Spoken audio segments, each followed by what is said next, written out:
Good morning students. आज हम English grammar की क्लास स्टार्ट कर रहे हैं जिसमें हमारा पहला टॉपिक रहेगा टेंस। जैसा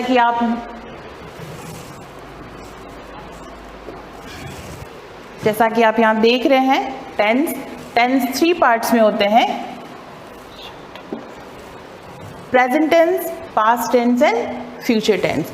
टेंस अपने आप में ही शो करता है कि वो कौन सा सेंटेंस हमें बताना है। प्रेजेंट दैट मीन्स वर्तमान, जो हमें प्रेजेंट के सेंटेंस बताते हैं। पास्ट दैट मीन्स भूतकाल और फ्यूचर दैट मीन्स भविष्यकाल। इसके 4 पार्ट्स होते हैं, सिंपल और इंडेफिनिट, कंटिन्यूस और प्रोग्रेसिव, परफेक्ट और डेफिनेट, परफेक्ट कंटिन्यूस। ये 4 पार्ट्स यानी टोटल अगर हम 3 में 4 को मल्टीप्लाई करें तो हम टोटल 12 टेंसेस पढ़ने वाले हैं, जिसमें से हमारा पहला टेंस होगा आज का प्रेजेंट सिंपल टेंस।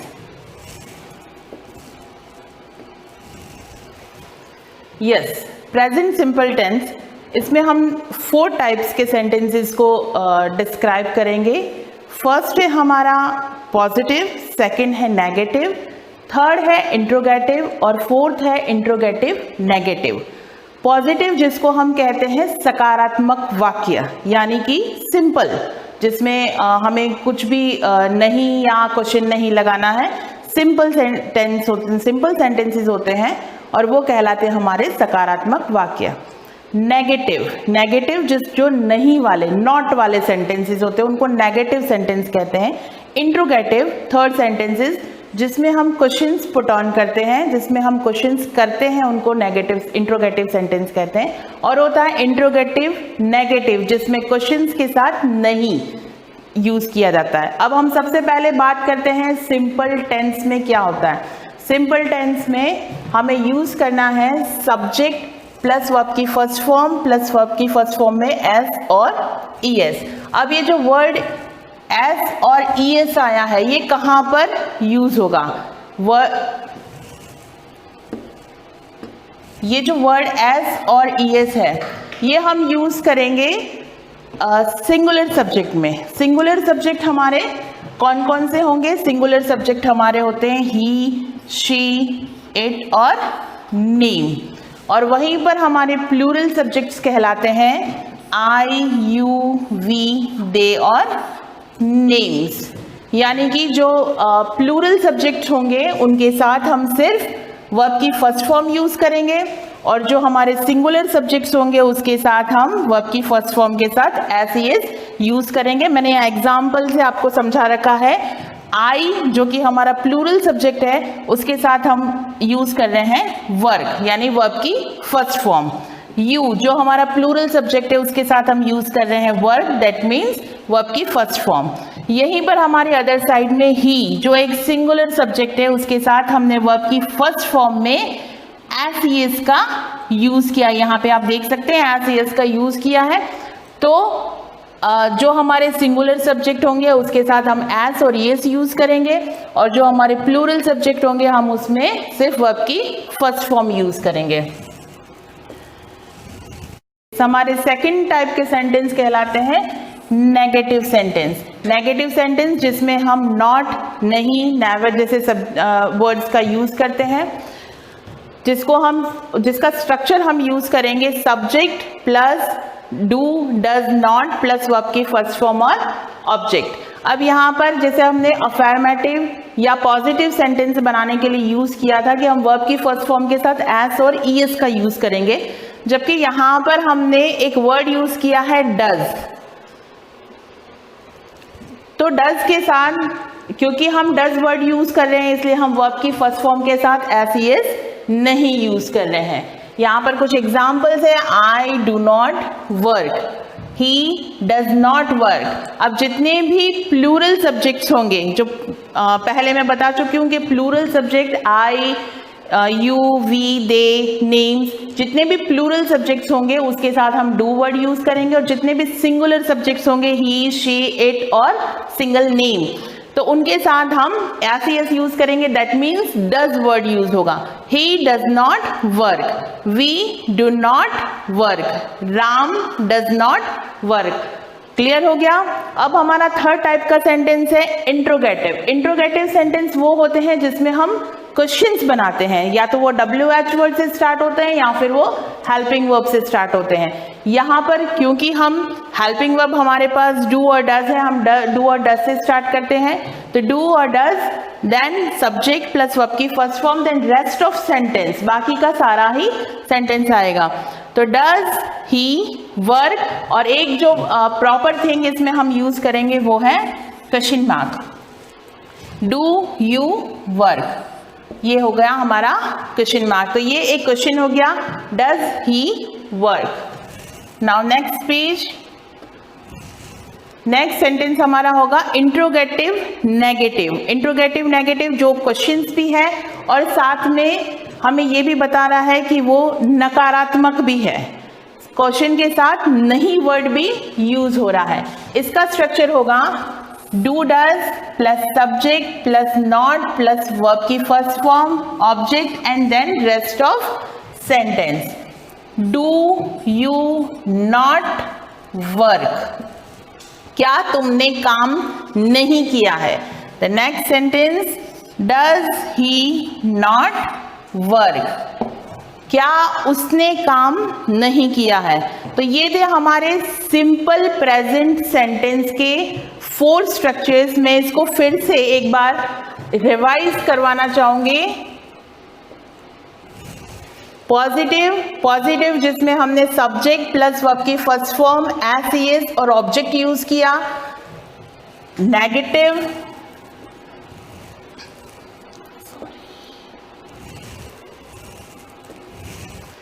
नेगेटिव जिसमें subject plus do does not plus verb की फर्स्ट फॉर्म और ऑब्जेक्ट यूज किया।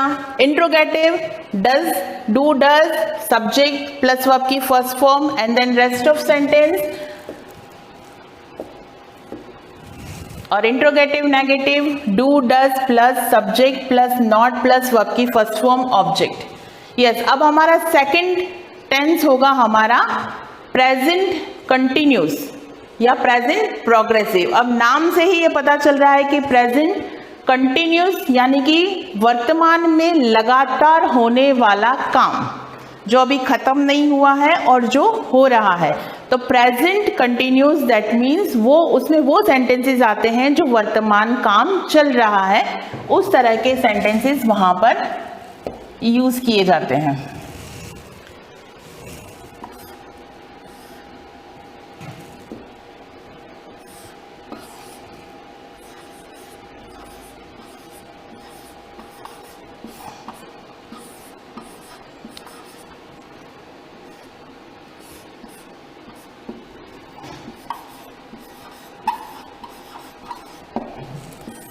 Yes, present continuous tense. अब हम इसके हेल्पिंग वर्ब की बात करें कि इसमें हम कौन कौन से हेल्पिंग वर्ब यूज करते हैं, तो वो है हमारे इज, एम, आर। इज किन के साथ यूज होगा? इज यूज होगा ही, शी, इट और नेम के साथ। एम वर्ड ओनली यूज होता है फॉर आई, जहां पर हमारा सब्जेक्ट आई होगा वहीं पर हम एम वर्ड यूज करेंगे। और आर यूज होगा हमारे प्लूरल सब्जेक्ट्स के लिए, जो है यू, वी, दे और नेम्स। तो ये था कि हम कौन सा हेल्पिंग वर्ब यूज करेंगे और किस तरह यूज करेंगे। अब यहां पर हम वर्ब की फर्स्ट फॉर्म में उसका आईएनजी फॉर्म यूज करेंगे। वर्ब्स ऐसी होती हैं जो एंड होता है जिनका कॉन्सोनेंट के साथ में, और उनके जस्ट पहले आता है वॉवेल। वॉवेल क्या होते हैं? वॉवेल होते हैं ए, ई, आई, ओ एंड यू। तो अगर ऐसा वर्ब जिसकी एंडिंग कॉन्सोनेंट के साथ हो रही है और उसके जस्ट पहले वॉवेल है, तो जब हम उसको आईएनजी फॉर्म में चेंज करेंगे तो जो लास्ट कॉन्सोनेंट वर्ड होगा वो डबल लेटर बन के हमारे सामने आएगा। जैसे ये कट लिखा है कट, CUT कट, क्योंकि U एक वॉवेल है और T कॉन्सोनेंट है, इसलिए जब हम इसकी ING फॉर्म बनाएंगे तो CUTT ING होगी। इसी तरह स्टॉप, STOP, O क्योंकि वॉवेल है और P कॉन्सोनेंट है, ING फॉर्म में हम चेंज करेंगे तो स्टॉपिंग, STOPPING स्टॉपिंग बन जाएगा। लेकिन ये कुछ वर्ड्स के साथ जो वर्ब ऐसी होगी जो H, Q, W, X और Y के साथ एंड होगी, उनमें लास्ट वर्ड जो होगा हमारा कॉन्सोनेंट, चाहे फिर उसके आगे वॉवेल क्यों ना आए, वो रिपीट नहीं होगा। जैसे है GROW ग्रो, यहाँ पर वॉवेल है और ये कॉन्सोनेंट है, लेकिन क्योंकि ये एक ऐसा वर्ड है इसलिए हम इसको डबल लेटर में नहीं यूज करके ग्रोइंग ही लिखेंगे। फिक्स का हम डबल लेटर में यूज ना करके फिक्सिंग ही लिख रहे हैं। यस, हम वापस से अपने टेंस पर आते हैं। अब हम बात करते हैं वापस से प्रेजेंट कॉन्टिन्यूस टेंस की। जैसा मैंने बताया प्रेजेंट कॉन्टिन्यूस में is am are helping verb लगता है, वर्ब की फर्स्ट फॉर्म में ING फॉर्म लगती है। ING फॉर्म किस तरह से बनाई जाती है ये भी मैंने डिस्क्राइब कर दिया। अब हम बात करते हैं इसके स्ट्रक्चर की। इसका पॉजिटिव स्ट्रक्चर सबसे पहले हम देखेंगे, subject plus is am are plus verb की first form ING then rest of sentence. Negative आएगा subject plus is am are plus not plus verb की first form ING and rest of sentence. इसी तरह हमारा interrogative होगा is am are subject plus verb की first form ING and then last में आएगा इसके क्वेश्चन मार्क। यहाँ पर कुछ एग्जाम्पल्स हैं। Ram is going to school, Ram is not going to school, is Ram going to school. तो ये हमारा हो गया प्रेजेंट सिंपल और प्रेजेंट कंटिन्यूस टेंस। आज हमने दो टेंस पढ़े हैं, प्रेजेंट सिंपल जो सिंपल सेंटेंसेस को प्रेजेंट करते हैं, प्रेजेंट कंटिन्यूस जो ऐसे सेंटेंसेस को प्रेजेंट करते हैं जो लगातार काम वर्तमान में चल रहे हों। आज हमने प्रेजेंट टेंस के दो सेंटेंसेस को किया है, आप इसको घर पे अच्छे से रिवाइज करें। Thank you. नेक्स्ट क्लास में हम पढ़ेंगे present present perfect tense.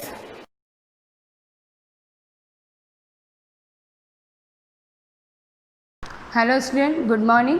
We are going to discuss about number system of class 9. सबसे फर्स्ट मैं आपको बताऊंगी whole number, natural number, integers, rational number, irrational number. तो आपको ये पता है कि होल नंबर क्या होते हैं, natural number, integer. First natural number,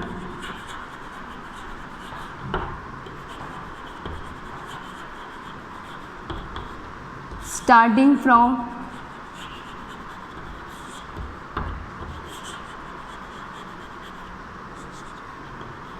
1, 2, 3 so on, or it represent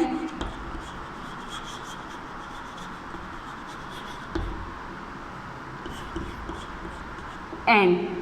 natural number जो होंगे वो 1, 2, 3 से स्टार्ट होंगे और so on 3, 4 होल नंबर। साथ साथ में आप नोट भी करते हैं। Starting from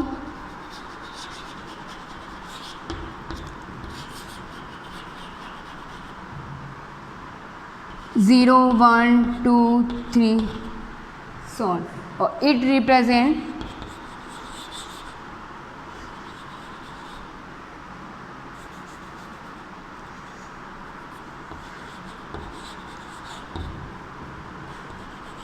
W। Integers,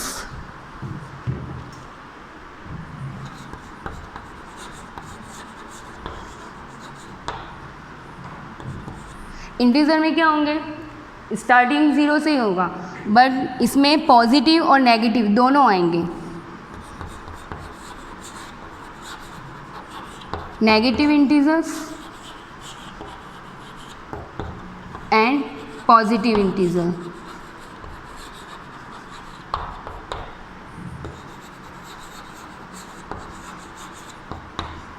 example -1 -2 0 1 2 etcetera. इस टाइप से natural number, whole number, integer, और इसके बाद rational number.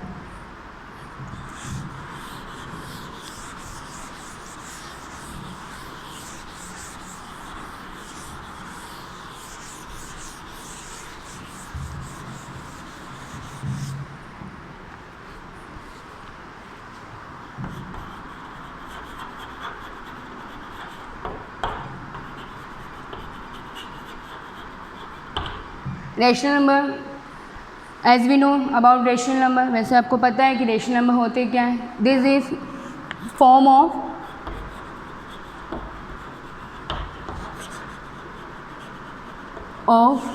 P upon Q। P upon Q means fraction जैसा ही होता है ये, बट इसमें नेगेटिव और पॉजिटिव दोनों होते हैं, नेगेटिव और positive. As a example -2 upon 3, -2 upon -3, -5 upon -5/9। इसमें नेगेटिव और पॉजिटिव दोनों इंटीजर होंगे, और ये रैशनल नंबर होंगे, और दोनों इंटीजर की फॉर्म में ही होंगे। बिकॉज कैसे, ये भी इंटीजर है और ये भी इंटीजर है, P और Q दोनों इंटीजर है। यहाँ पर P and Q both are integers.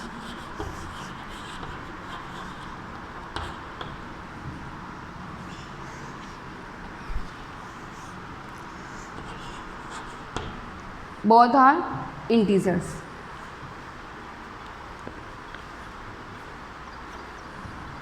when p equals q equals to 0 not equal 0। यहाँ पर रैशनल नंबर में आपको सबसे इम्पॉर्टेंट यही है कि Q नॉट इक्वल टू 0। यहाँ पर Q 0 नहीं होना चाहिए। Q 0 as a example P upon 0, तो ये आपके क्या हो जाएगा, is not rational number because Q not equal to 0।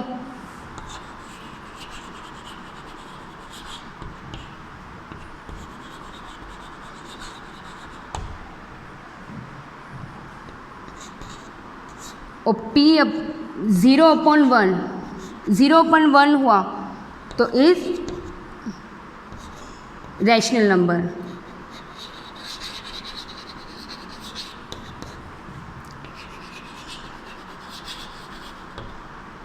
Because 0/1 की वैल्यू क्या हो जाएगी, 0, और 0 इज अ रैशनल नंबर। कुछ क्वेश्चन है, write down.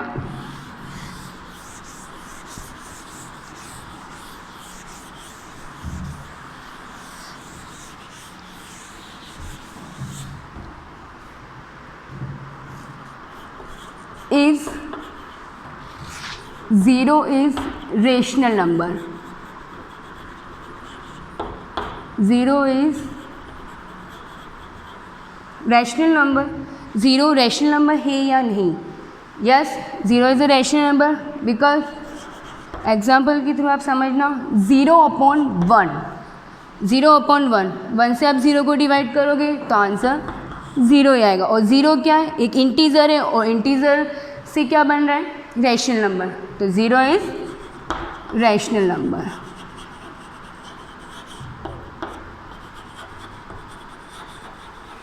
Zero is rational number. तो we can write we can write 0 is integers and rational number।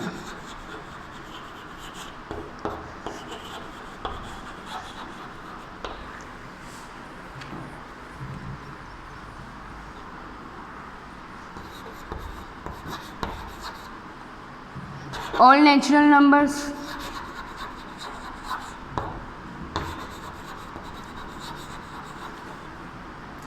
All natural numbers are whole numbers.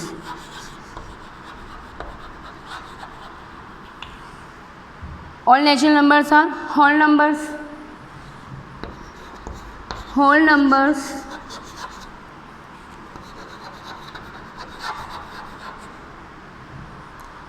All whole numbers. Sorry.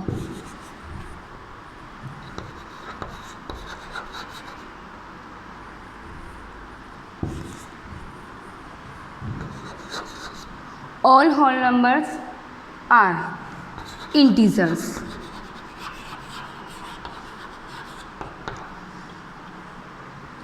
As an example, -3, -2, -1, 0, 1, 2, 3, so on. Now something different. अब कुछ हम different पढ़ेंगे. यहाँ तक तो आपको समझ में आ गया होगा कि रेशनल नंबर होता है क्या है. Rational number the form of P upon Q as a fraction. But different यही है कि इसमें नेगेटिव और पॉजिटिव दोनों इंटीजर्स दोनों नंबर्स आते हैं.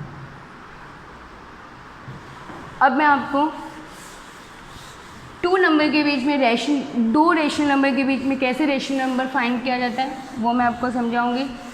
वो भी आपको पता है किस टाइप से होगा, बट एक बार फिर से रिवाइज कर लेते हैं.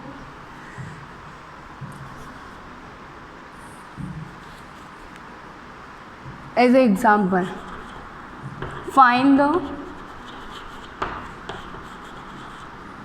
रेशनल नंबर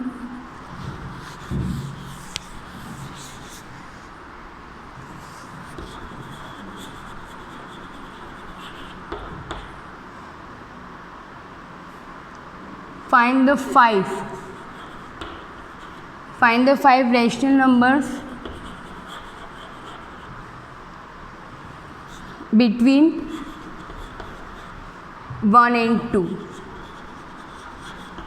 1 और 2 के बीच में आपको रेशनल नंबर फाइंड करने, वो भी 5. वैसे तो 1 और 2 के बीच में अनलिमिटेड रेशनल नंबर्स होते हैं, बट आपको 5 ही यूज़ करने हैं.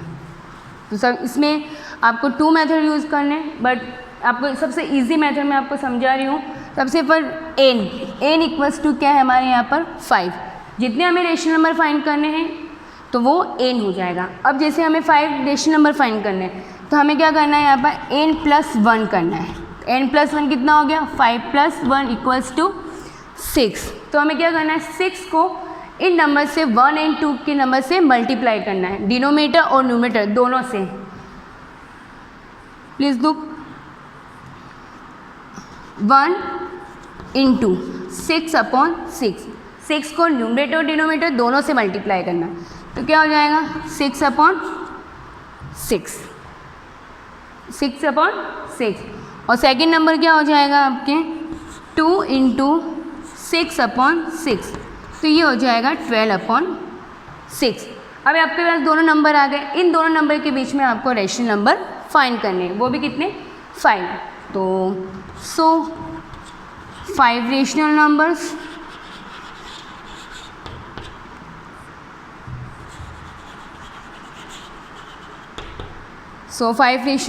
are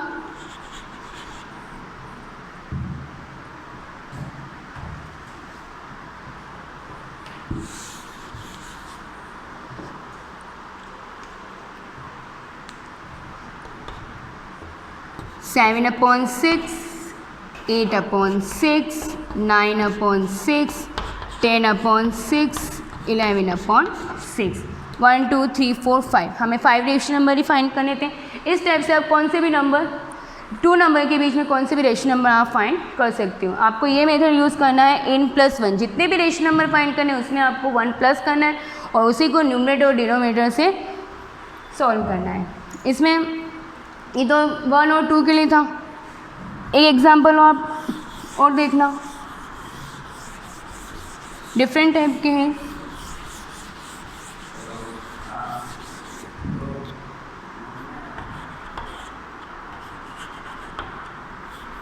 फाइंड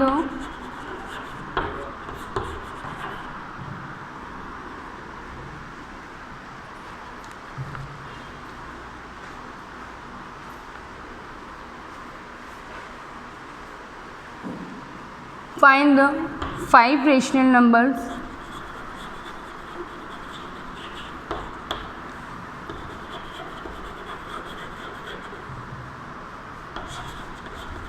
बिटवीन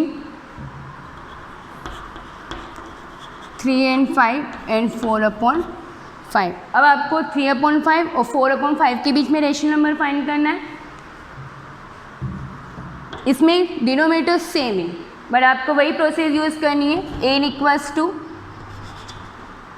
5 तो क्या हो जाएगा n + 1 5 + 1 = 6। इसका मीन्स आपको इन दोनों नंबर को 6 से न्यूमरेटर और डिनोमिनेटर दोनों से मल्टीप्लाई करना है।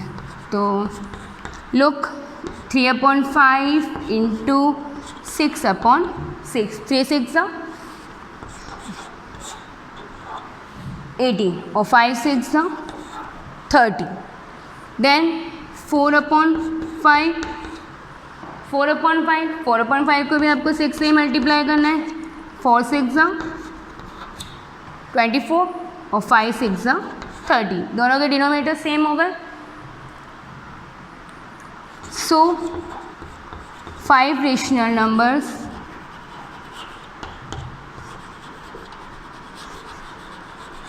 आर 18 19/30 20/30 21/30 22/30 23/30 1 2 3 4 5। इस टाइप से हमने 3/5 और 4/5 के बीच में 5 रेशनल नंबर फाइंड कर दिए।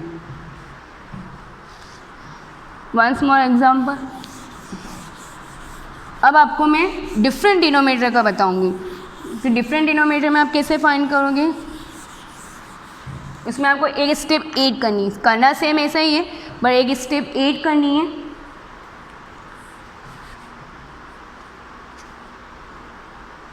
Find the example number 3rd।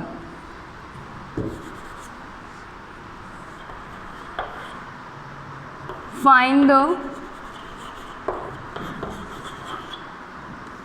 5 rational numbers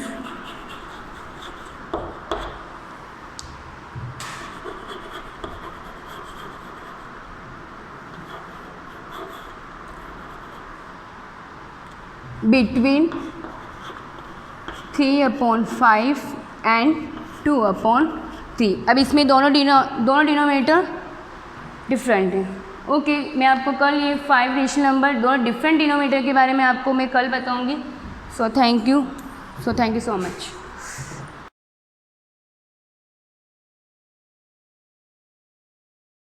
good morning students. आज फर्स्ट क्लास है तुम्हारी। First chapter matters in our surrounding. First lesson तुम्हारा था साइंस का, भारत एंड साइंस। लेकिन आप लोगों को पता है कि थोड़ा सा कोर्स चेंज हुआ है। इसमें डरने की ज़रूरत नहीं है, ज़्यादा कोर्स बिल्कुल भी चेंज नहीं हुआ है, सिमिलर ही रहेगा। 2-4 लेसन कुछ एक्सचेंज करके डालें। भारत एंड साइंस हटा दिया है तो फर्स्ट लेसन हम लेते हैं मैटर्स इन अवर सराउंडिंग। इसके पहले ऑनलाइन क्लासेस चली थी जिसमें मैटर्स के बारे में मैंने आपको अच्छे से लिंक वगैरह शेयर किए थे जिसमें आपने पढ़ाई की होगी। अब आगे आज से स्टार्ट करते हैं मैटर्स इन अवर सराउंडिंग। मैंने कुछ नोट्स बनाए हैं तो इन नोट्स को आप चाहो तो कॉपी कर सकते हो। अभी के लिए मैं इनको एक्सप्लेन कर देती हूँ, आप अच्छे से समझ लेना। फर्स्ट पॉइंट लिखा है, as we look at our surrounding we see large variety of things with different shape size and texture. हम चारों तरफ देखते हैं, हमारी तरफ से सारी हमारे आसपास जितनी भी चीज़ें होती हैं, एवरीथिंग, वाटर ले लो, animal, plants, human beings, things ले लो, स्टोन, पेपर, सारी चीज़ें मैटर से बनी होती है। First line. Second point, everything in this universe is made up of material which scientist have named as matter. Universe में जितनी भी चीज़ें बनी हुई है वो सब क्या है, मैटर। और इन सारा मैटर, ये जो भी मैटर बनी हुई है उनको साइंटिस्ट ने मटेरियल को नाम दिया है एक मैटर।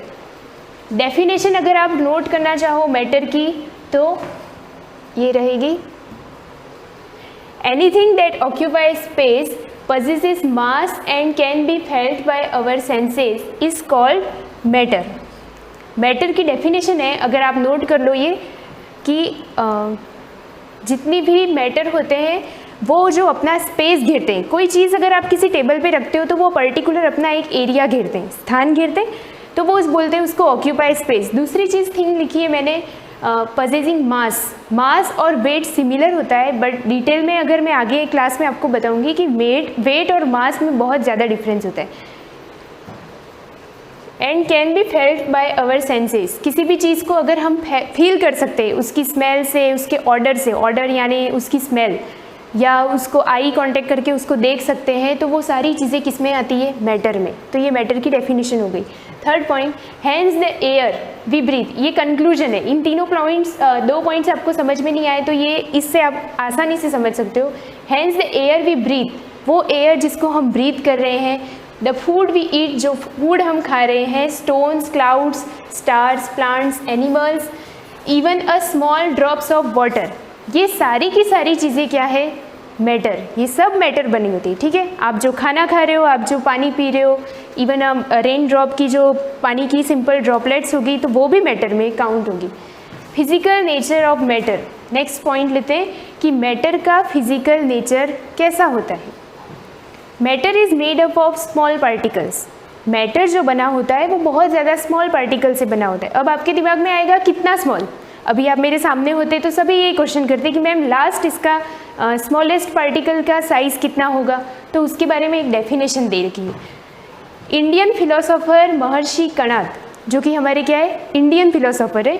आपकी नई बुक में शायद इसका नाम ऐड नहीं किया है, पर पुराना जो एडिशन था, जो आपने शायद समर वेकेशन में पढ़ा हो, ऑनलाइन क्लासेस में मैंने बताया था, तो महर्षि कणाद जो है वो इंडियन के ग्रेट फिलोसोफर थे, जिन्होंने establish the idea of divisibility of matter. उन्होंने बताया कि मैटर को डिवीजन, डाइविजिबिलिटी यानी डिवीजन करने की कैपेबिलिटी, उसको कहाँ तक आप मैटर को डिवाइड कर सकते हो। डिवीजन, किसी भी मैटर को ले लो, जैसे आप चौक पार्टिकल, चौक लेते हो, पेन लेते हो, हर चीज़ का डिवीजन हो सकता है। उसका डिवीजन कितने तक हो सकता है, उसको लास्ट आप स्मॉल पार्टिकल में कहाँ तक ऑब्टेन कर सकते हो, उसकी साइज़ क्या होती है, उसके बारे में महर्षि कणाद जो इंडियन फिलोसोफर थे उन्होंने इसको डिस्क्राइब किया।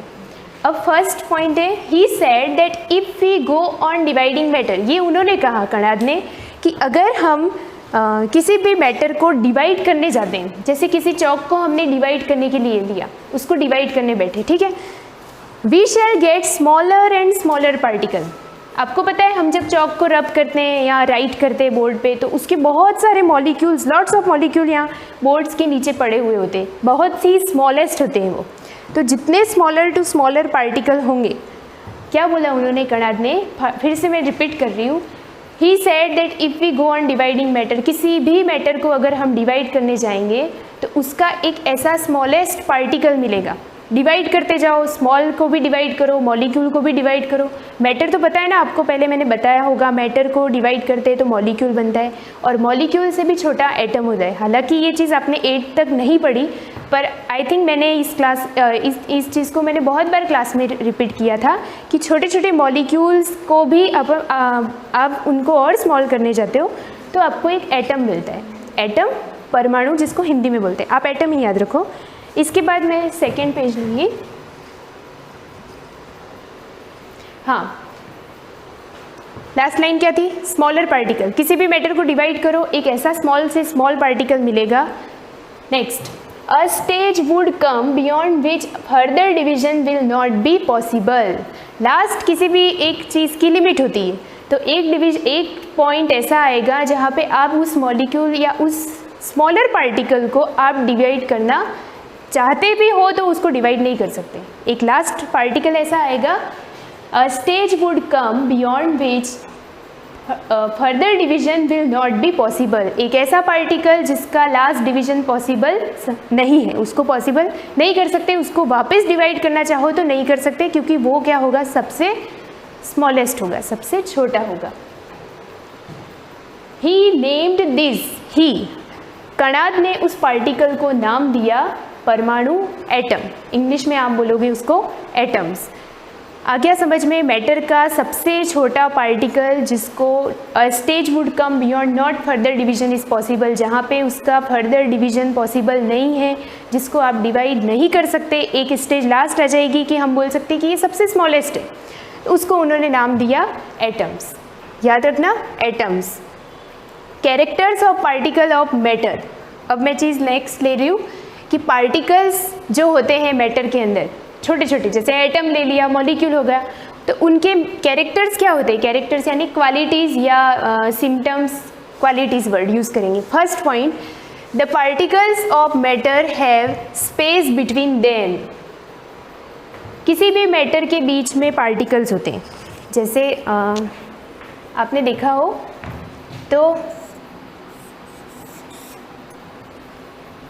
इसके बीच में पार्टिकल्स हम ड्रॉ करते हैं, तो इनके बीच में जो स्पेस होता है वो डिफाइन करता है कि इनके बीच में स्पेस कितना है। जैसे आप लोग जानते हो कि सॉलिड के पार्टिकल्स बहुत ही पास पास होते हैं, जिसकी वजह से उनके अंदर स्पेस बहुत ही कम होता है। लिक्विड के पार्टिकल्स में थोड़ा थोड़ा बीच में डिस्टेंस होता है, गैप होता है, जिसकी वजह से उनका शेप और उनका साइज़ जो है वो कंटिन्यू चेंज होता रहता है। बट गैस के पार्टिकल बहुत ज़्यादा दूर दूर होते हैं, जिनकी वजह से गैस का कोई भी शेप या कुछ भी पॉसिबल नहीं होता। उसके बाद ये second point, particles of matter are continuously moving. Matter के अंदर जो पार्टिकल्स होते हैं वो कंटिन्यूस क्या करते हैं? मूव करते हैं। जैसे कि एक सॉलिड चीज़ है, उसको आप यहाँ पे ये मैंने बनाया है, ये मॉलिक्यूल्स हैं, ठीक है, सॉलिड के बहुत पास पास होते हैं। जैसे ही मैंने बना दिए वो है लिक्विड के,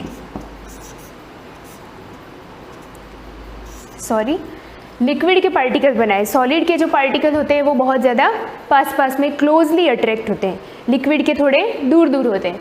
सेकेंड पॉइंट है कि particles of matter are continuously moving, यानी ये पार्टिकल्स जो होते हैं मैटर के वो कंटिन्यूली क्या करते हैं? मूव करते रहते हैं। जैसे आप किसी चीज़ को हीट करोगे, टेम्परेचर दोगे, किसी आयरन रॉड को आप हीट करोगे हाई टेम्परेचर पे, तो वो क्या होती है? मेल्ट हो जाती है। मेल्ट क्यों होती है? क्योंकि आप उसको हीट करोगे तो उसके मॉलिक्यूल जो कि पहले पास पास में थे वो क्या हो जाएंगे? दूर दूर हो जाएंगे, उनके बीच में गैप या डिस्टेंस आ जाएगा, जिसकी वजह से सॉलिड से वो क्या बन गया? एक आयरन की रॉड थी जो सॉलिड शेप में थी, वो लिक्विड हो जाएगा, मेल्ट।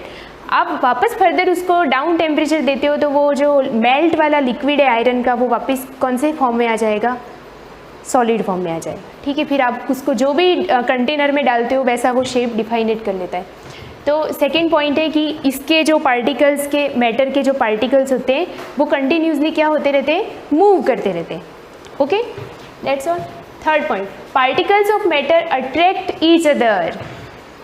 ये जो पार्टिकल्स मैंने यहाँ ड्रॉ किए ये क्या करते हैं? एक दूसरे से अट्रैक्ट होते हैं, ठीक है। अट्रैक्शन यानी ये बोल सकते हैं कि ये सारे पार्टिकल पास पास होते हैं। जैसे मैं बार बार बोल रही हूँ कि सॉलिड के पार्टिकल बहुत पास होते हैं, तो इसका मीन्स ये हुआ कि उनके पार्टिकल्स के बीच में ग्रेट अट्रैक्शन फोर्स होता है। क्लियर? लिक्विड के पार्टिकल दूर दूर होते हैं तो उनमें अट्रैक्शन फोर्स थोड़ा कम होगा। Next,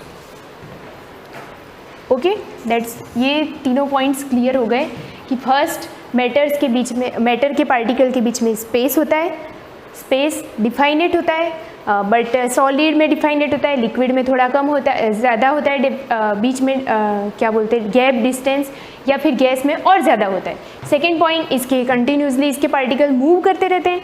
and third point, particles of matter attract each other, तीनों एक दूसरे से अट्रैक्ट होते हैं।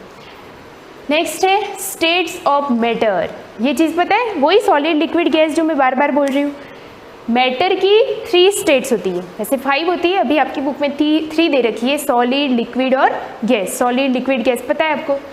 First, we can see that matters around us exist in 3 different states.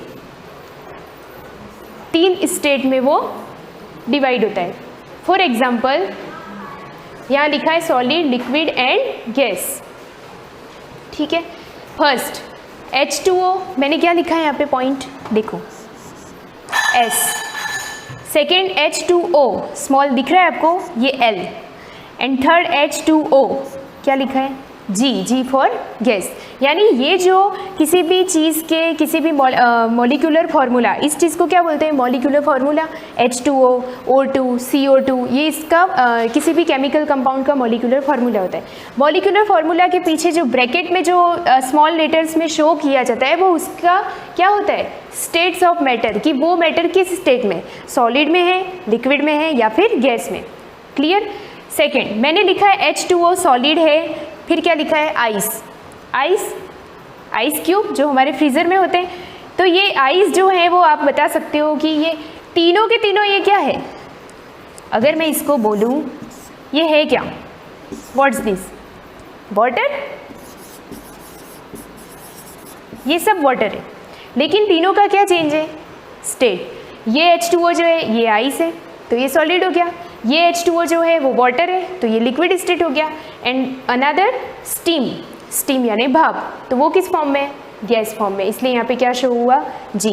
Same चीज़ यहाँ जो मैंने आपको बताई वो यहाँ मैंने एक्सप्लेन भी कर दी है कि ये आइस है यानी ये सॉलिड स्टेट है, ये वाटर है यानी ये लिक्विड स्टेट है, and steam is a gases state. Is that clear? Next page लेते हैं अपन। हाँ, structure of matter and molecule. ये जो पेज लिया मैंने, आगे मैंने नोट्स हैंडमेड मेरे नोट्स बनाए हुए हैं, आप इनको कॉपी कर लेना। और ये जो है वो अगर आपके पास पुरानी बुक हो तो उसमें ये पूरा पेज कॉपी किया हुआ है। मैंने इसको इसलिए बनाया नहीं क्योंकि ये पॉइंट टू पॉइंट आंसर है, बिल्कुल ही इसको और ज़्यादा लिखने की ज़रूरत नहीं है। आप इनको नोट्स बनाओ, चाहे इसको यहीं पे समझ लो। इसके बहुत सारे पॉइंट दे रखे हैं, आप चाहो तो चूज़ कर लो कि हर स्टेट के मैं 2-3 पॉइंट समझ लूँगा, लर्न कर लूँगा। ठीक है। फर्स्ट है properties of matter. Property. All the 3 states of matter can be distinguished by each other on the basis of their special property. हर एक स्टेट को, जो मैटर की स्टेट होती है, उसको उसके कैरेक्टरिस्टिक पर डिवाइड कर देते हैं। First solid state. Solid state. Around us a numerous substance exists in the form of solid. For example, log of wood, stone, pencil, computer and salt. ये सब किस फॉर्म में हो गए? सॉलिड फॉर्म में हो गए। ठीक है। अब ये सब रीडिंग लगाने जैसा है, मैं रीडिंग लगा देती हूँ, आप इसको इजीली समझ लोगे। ये बता रहा है कि सॉलिड स्टेट जो की चीज़ें होती हैं वो सब एग्जांपल दे रखी है, log of wood, stone, next है pencil, computer, salt and etcetera. ठीक है। नेक्स्ट है solid have a definite shape. आपको चाहे तो आप फिक्स पॉइंट में सिर्फ इतना याद रखो, जैसे कि मैं पता है मैं हर साल आपको नोट्स में यही कहती हूँ, नो लैंग्वेज, किसी लैंग्वेज की ज़रूरत ही नहीं है, आप सिर्फ पर्टिकुलर एक वर्ड को पकड़ो, कोई आपको थ्योरी की ज़रूरत ही नहीं है ना। तो सॉलिड स्टेट जो है उसका एक पर्टिकुलर फर्स्ट पॉइंट ये हो गया कि इसका शेप डिफाइनेट होता है। कैसा होता है? डिफाइनेट यानी फिक्स शेप होता है। Second, solids have a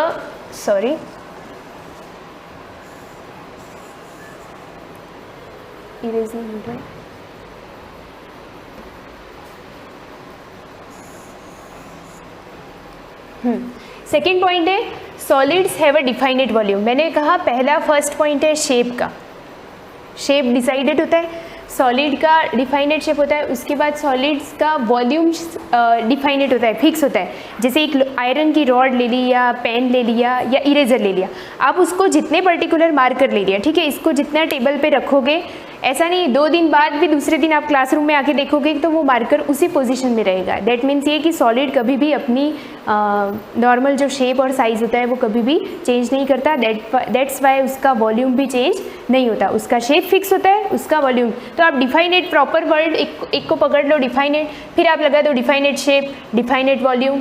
that next है third, higher density. Higher density जैसे पानी में वाटर में आप एक कॉटन बॉल को डालो और एक आयरन की नेल्स को डालो, कौन ऊपर सिंक करेगा, कौन अंदर सिंक करेगा और कौन ऊपर फ्लोट करेगा? कॉटन बॉल फ्लोट करेगी, आयरन नेल जो होगा वो डिप कर जाएगा। दैट मीन्स वो होता है डेंसिटी, जिसकी डेंसिटी कहलाती है। नेक्स्ट फोर्थ पॉइंट है solids have negligible. Fourth point, solids have negligible compressibility. Compress समझते हो ना, जैसे सॉलिड लिक्विड गैस को कंप्रेस करते हैं। CNG जो LPG वगैरह आप भरते हो, सिलेंडर्स में भरवाते हो, वो क्या करते हैं? कंप्रेस करके उसके मॉलिक्यूल को अंदर भरवाते हैं, तो वो चीज़ें। नेक्स्ट है particles of solid have high intermolecular attraction force. बताया मैंने सॉलिड के जो सॉलिड मैटर जो सॉलिड स्टेट होती है उसके मॉलिक्यूल के बीच में ग्रेट अट्रैक्शन फोर्स होता है। सॉलिड के मॉलिक्यूल बहुत पास रहते हैं, पहले बता चुकी हूँ, बहुत ज़्यादा पास रहते हैं। इसी की वजह से उसका वॉल्यूम, उसका शेप, उसका साइज़ हमेशा फिक्स होता है। नेक्स्ट है diffusion in solids in very less. Diffusion समझते हो, जैसे वो बताया था ऑस्मोसिस डिफ्यूजन प्रोसेस होती है जिसमें मॉलिक्यूल्स का movement higher concentration to lower concentration और लोअर टू हायर कंसंट्रेशन की तरफ मूवमेंट होता है। बस आज के लिए मैं इतना इसको छोड़ रही हूँ। नेक्स्ट अपन जब भी लेंगे तो सेकेंड स्टेट में लिक्विड स्टेट को कंप्लीट करेंगे, उसके बाद आगे बढ़ेंगे। Okay, thank you.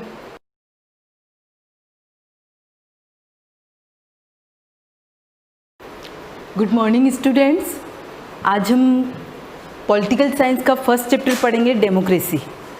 वैसे मैंने आप लोगों को डेमोक्रेसी के बारे में बहुत कुछ बताया हुआ है और ऑलमोस्ट सारे स्टूडेंट जानते हैं कि डेमोक्रेसी क्या है। डेमोक्रेसी हमारे देश में, हमारा देश जो है डेमोक्रेटिक कंट्री है और हमारे लिए यही ज़रूरी है कि हम डेमोक्रेटिक कंट्री में रहें। अगर हम डेमोक्रेटिक कंट्री में नहीं रहते हैं तो हमारे ऊपर बहुत सारी बाउंडेशंस आ जाती हैं। लेकिन यहाँ पे डेमोक्रेसी में क्या होता है, हम लोगों के ऊपर डिपेंड करता है कि हमारी सरकार किस प्रकार से और कैसे काम करे। मैंने आप लोगों को डेमोक्रेसी का वर्ड मीनिंग बताया है, डेमोक्रेटिया। डेमोक्रेटिया 2 वर्ड से मिलकर बना हुआ है।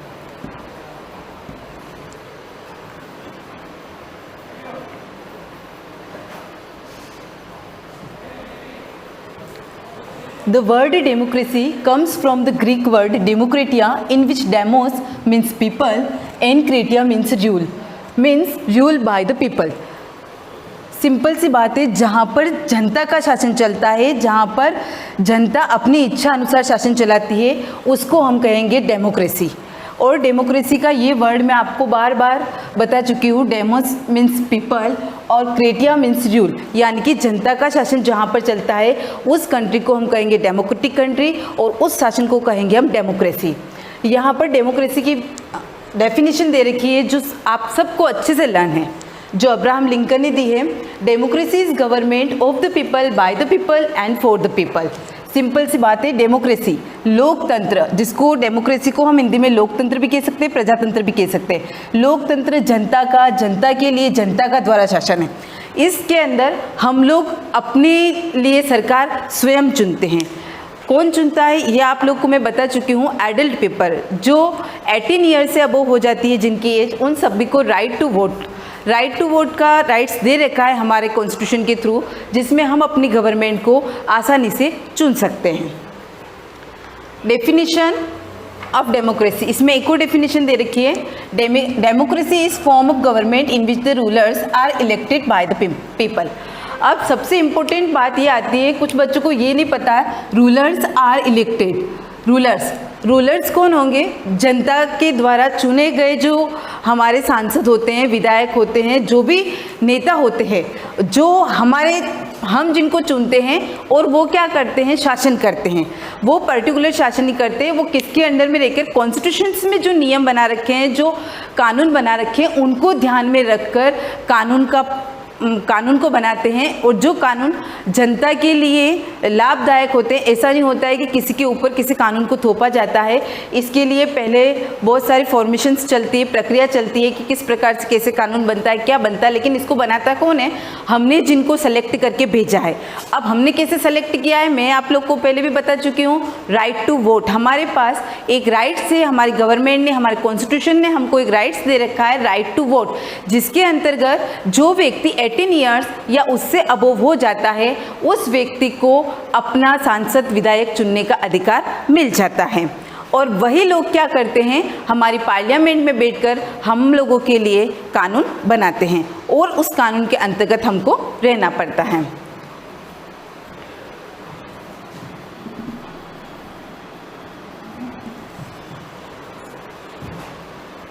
अब जैसे लेसन का नाम ही यही है, what is democracy and why democracy. हमको डेमोक्रेसी की ज़रूरत क्यों है और क्या है डेमोक्रेसी। डेमोक्रेसी आप लोग को मैंने बता दिया, जनता का शासन जनता के द्वारा किया जाता है और जनता ही अपने लिए इसको सेलेक्ट करती है। वाई डेमोक्रेसी, डेमोक्रेसी की हमें ज़रूरत क्यों है, ये हम आगे के चैप्टर में जैसे जैसे कंटिन्यू पढ़ते जाएंगे मैं आपको बताऊंगी डेमोक्रेसी की ज़रूरत क्यों है। Democracy the most advance form of the rule is the key of concept of this as well as coming chapter of this book. Democracy is very wide and deep concept. Clearly लिख रखा है democracy is very wide and deep concept. जितना आप पढ़ोगे उतना बड़ा है, बहुत गहराई है इसमें. आपको तो सिंपल सा एक वर्ड बताया है मैंने, जनता का शासन, आप उससे समझ जाएंगे, आपके लिए बहुत है. लेकिन democracy is very wide and deep concept. As the thought of an individual advance, the elements of democracy began to grow in its mind. Some people say that democracy is the rule of fools. कुछ लोग क्या कहते हैं democracy के बारे में, ये मूर्खों का शासन है, मूर्खों का शासन है. अब आप लोगों को भी पता है डेमोक्रेसी के द्वारा हम अपनी सरकार चुनते हैं, तो क्या हम मूर्ख लोगों को चुनते हैं? नहीं, ऐसा नहीं होता है. लेकिन बहुत सारे फिलोसोफर थे, उन्होंने और किसी पर्टिकुलर फिलोसोफर ने ये कहा है कि डेमोक्रेसी क्या है, मूर्खों का शासन है. लेकिन ऐसा नहीं है, but it is quite wrong. लेकिन ये क्या है, गलत है. The fact is that the democratic rule is the sign of the most civilised and considerable society. Democracy क्या है? Most civilised. सिविलाइज्ड का मतलब क्या होता है? नागरिक. एक सभ्यता से जो काम किया जाता है, और ऐसी सभ्यता के साथ जो काम किया जाता है वो कहाँ पर पॉसिबल है? डेमोक्रेटिक कंट्री के अंदर. और जहाँ पर डेमोक्रेसी चलती है, जिस देश में डेमोक्रेसी चलती है, वहीं पर जो सभ्यताएं होती है वो सिविलाइज्ड होती है. Democracy means respect of for all. Simple सी यहाँ पर लाइन दे रखी है. डेमोक्रेसी का मीन्स क्या है? सभी का आदर करना. Democracy means justice for all. Democracy सभी के लिए न्याय. Means food and employment for all. सभी लोगों को खाना मिले, सभी लोगों को रोजगार मिले. Democracy means equality, dignity and happiness for all as air and sunlight. क्या है डेमोक्रेसी? मीन्स इक्वलिटी, समानता, संप्रभुता एंड खुशी. संप्रभुता, समानता, खुशी, ये सारी चीज़ें किस तरह से मिलनी चाहिए लोगों को? जैसे सूर्य की रोशनी और हवा मिलती है, इस पर किसी का कोई भी अधिकार नहीं होता है. उसी प्रकार डेमोक्रेटिक जो कंट्री है उसके अंदर सभी लोगों को न्याय मिलना चाहिए, सभी को आदर मिलना चाहिए, सभी को खाना मिलना चाहिए, सभी को एम्प्लॉयमेंट, सभी को रोजगार मिलना चाहिए. ये सारी चीज़ें वहाँ पे मिलनी चाहिए. Now let us learn together this best and foremost concept of rule. अब इसके अंदर हम पढ़ेंगे किस प्रकार से हम अच्छा शासन कर सकते हैं. अब यहाँ पर फर्स्ट दिया है व्हाट इज डेमोक्रेसी. डेमोक्रेसी मैंने आपको बता दिया. डेमोक्रेसी का मीन्स ये जो डेमोक्रेसी का मीनिंग मैंने आपको बता दिया था. डेमोक्रेसी डेमोक्रेटिया वर्ड से मिलकर बनी थी. Demos plus kratia. डेमोस का मीन्स था पीपल और क्रेटी का मतलब था रूल, यानी कि रूल बाय द पीपल. अब इसकी डेफिनेशन दे रखी है, या कह सकते हैं इसके कुछ फीचर्स दे रखे हैं जिसके द्वारा हम ये पता लगा सकते हैं कि डेमोक्रेसी में होता क्या क्या है. A form of government which following features is called democracy. जिस देश के अंदर ये सारी विशेषताएं होती है, ये सारे फीचर्स होते हैं, उसी कंट्री को हम डेमोक्रेटिक कंट्री कह सकते हैं. फर्स्ट दे रखा है सबसे important, rulers are elected by the people. यहाँ पर रूलर्स जो हमारे शासन करने वाले लोग हैं वो किसके द्वारा इलेक्टेड होने चाहिए? पीपल, जनता के द्वारा इलेक्टेड होने चाहिए. हमारे देश एक डेमोक्रेटिक कंट्री है, यहाँ पर हम जिनको भी चुनते हैं उनको इलेक्शन के थ्रू सेलेक्ट किया जाता है. ऐसे आप देखो तो बहुत सारी कंट्रीज ऐसे हैं जहाँ पर राजा का शासन चलता है, तो वहाँ पर जो राजा ऑर्डर देता है उसी के अकॉर्डिंग लोगों को काम करना पड़ता है और वहाँ पर तानाशाही हो जाती है. मैंने आप लोग को मोनार्की भी पढ़ाया था, उसमें मैंने बताया था. पर यहाँ पर क्या है? Rulers are elected by the people. यहाँ पर हम जनता के द्वारा ही हमारे शासक को चुनते हैं जो हमारी सरकार के थ्रू हमारे काम करते हैं. सेकंड दे रखा है such elected rulers take all the major decision in the government. हमारे सरकार के जो भी डिसीजन होते हैं वो कौन लेता है? रूलर्स लेते हैं. वो रूलर्स क्या करते हैं? जितने भी बड़े डिसीजन लें, लेकिन वो डिसीजन अपनी इच्छा से कुछ भी नहीं ले सकते हैं. उसके अंदर भी ये होता है कि कॉन्स्टिट्यूशन के अकॉर्डिंग, कॉन्स्टिट्यूशन में जो लिखा गया है, कॉन्स्टिट्यूशन में जो रूल्स बनाए गए हैं उसको फॉलो करते हुए हमारी गवर्नमेंट में जो भी पर्सन्स काम कर रहे हैं उनको उन चीज़ों को ध्यान में रखते हुए डिसीजन लेना पड़ता है और कानून बनाने पड़ते हैं. Next, free and fair election. Free and fair, स्वतंत्र एंड निष्पक्ष जो इलेक्शन होते हैं उसमें किसी भी प्रकार का कोई पक्षपात नहीं होता है. मैं आप लोग को पहले बता चुकी हूँ कि जिसकी एज 18 ईयर से अबव हो जाती है उसको राइट टू वोट का राइट्स मिल जाता है, चाहे वो किसी भी कास्ट का हो, क्रीड का हो, किसी भी कलर का हो, लो पीपल हो, किसी भी टाइप से किसी भी कैटेगरी से बिलोंग करता हो, लेकिन उसको इलेक्शंस का जो राइट है वो मिल जाता है. Free and fair election of a choice before the people to make a change in the current rulers of the government. अब इसमें क्या दे रखा है, सबसे फर्स्ट तो हम अपनी सरकार को चुन सकते हैं, लेकिन उसके बाद भी अगर लोगों को ऐसा लगता है कि हमारी जो सरकार है वो अच्छे से काम नहीं कर रही है, अगर हम उसको चेंज करना चाहते हैं तो ये पावर्स जनता के पास होता है कि वो अपनी सरकार को फिर से चेंज कर दें।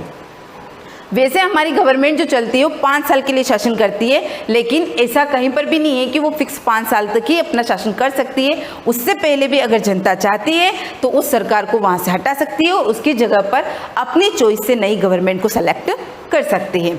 Next, all the people irrespective of their social और economic status have equal right to vote. मैं आप लोग को पहले बता दिया, किसी भी प्रकार की कोई भी सामाजिक और आर्थिक कोई सी कैसा भी स्टेटस हो, उस पर्सन को राइट टू वोट, सभी को समान मताधिकार का अधिकार हमारे यहाँ पर दिया हुआ है, चाहे महिला हो, पुरुष हो, किसी भी जाति का हो, पंथ का हो, कलर का हो, कास्ट का हो, पैसे वाला हो, गरीब हो, उससे कोई लेना देना नहीं। जिसकी भी एज 18 ईयर्स की हो जाती है, 18 ईयर्स या 18 ईयर्स से अबव, उसको राइट टू वोट, अपने सांसद, विधायक, उनको चुनने का राइट्स मिल जाता है। Next, the government exercises power with in the limits defined by the constitution. अब इसमें दे रखा है the government exercise it's power. अब हमारी गवर्नमेंट जो काम करती है वो किसके अकॉर्डिंग काम करती है? डिफाइंड बाय द कॉन्स्टिट्यूशन, जो कॉन्स्टिट्यूशन में लिखा हुआ है उसी के अकॉर्डिंग वो नियम और कानून का बनाते हैं, उसके अलावा वो कुछ भी नहीं कर सकते हैं।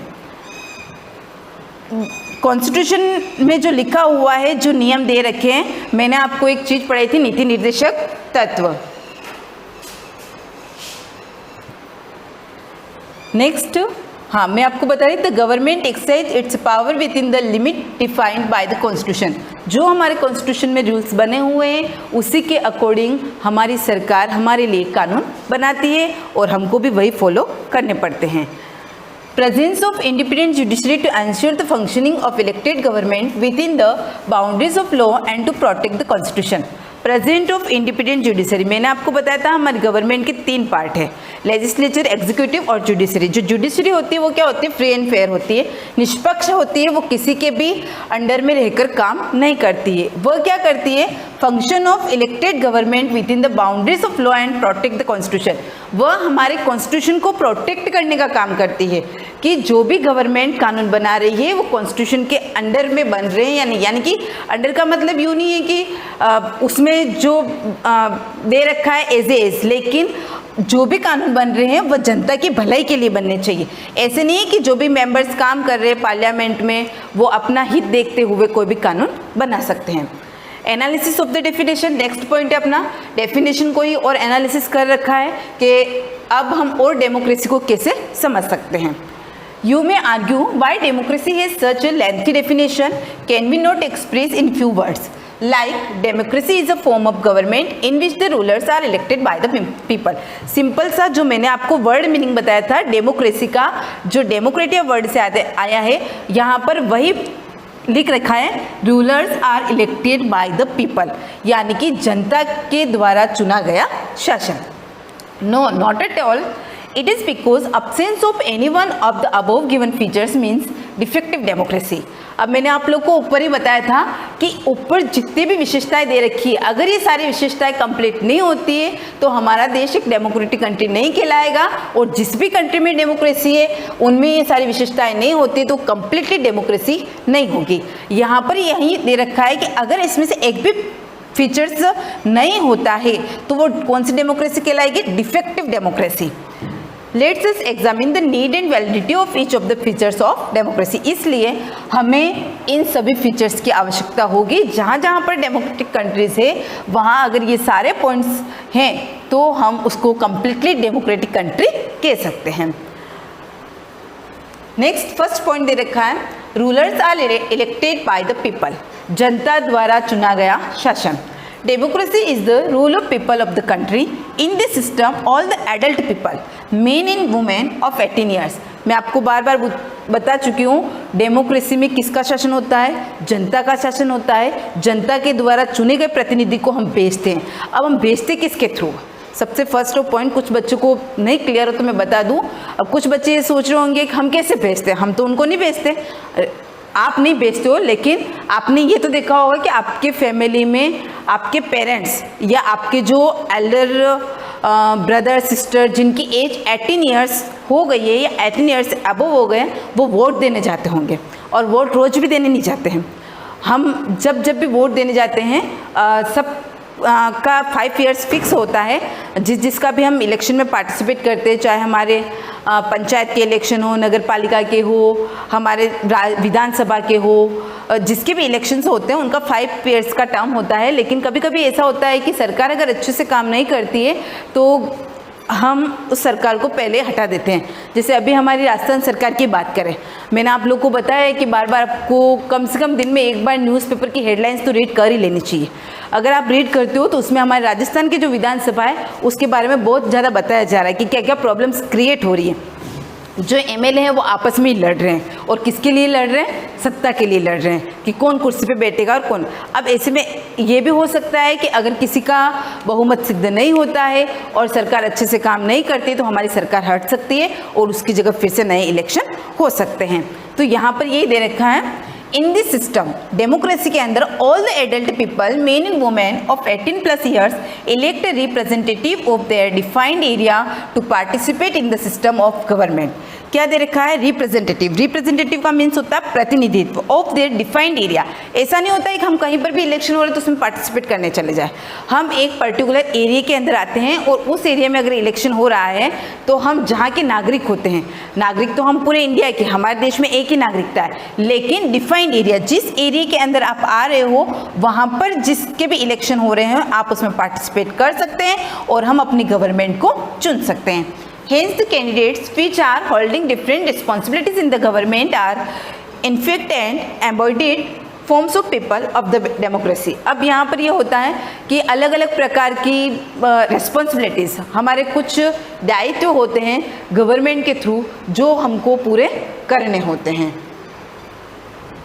आज के लिए हम इतने पढ़ेंगे, कंटिन्यू कल इसको करेंगे। और आप लोग जो इसमें डेमोक्रेसी की डेफिनेशन दे रखी है उसको नोट्स के रूप में लिख लेना, और ये मेन पॉइंट्स जो दे रखे हैं, व्हाट इज़ डेमोक्रेसी, इसके फीचर्स क्या होते हैं। जब हम आगे लेसन कंटिन्यू पढ़ते जाएंगे, पीछे क्वेश्चन में भी ये क्वेश्चन आ सकता है और नहीं भी आता है तो मैं इसको बना के दे सकती हूँ कि हमारे डेमोक्रेसी के फीचर्स क्या होंगे।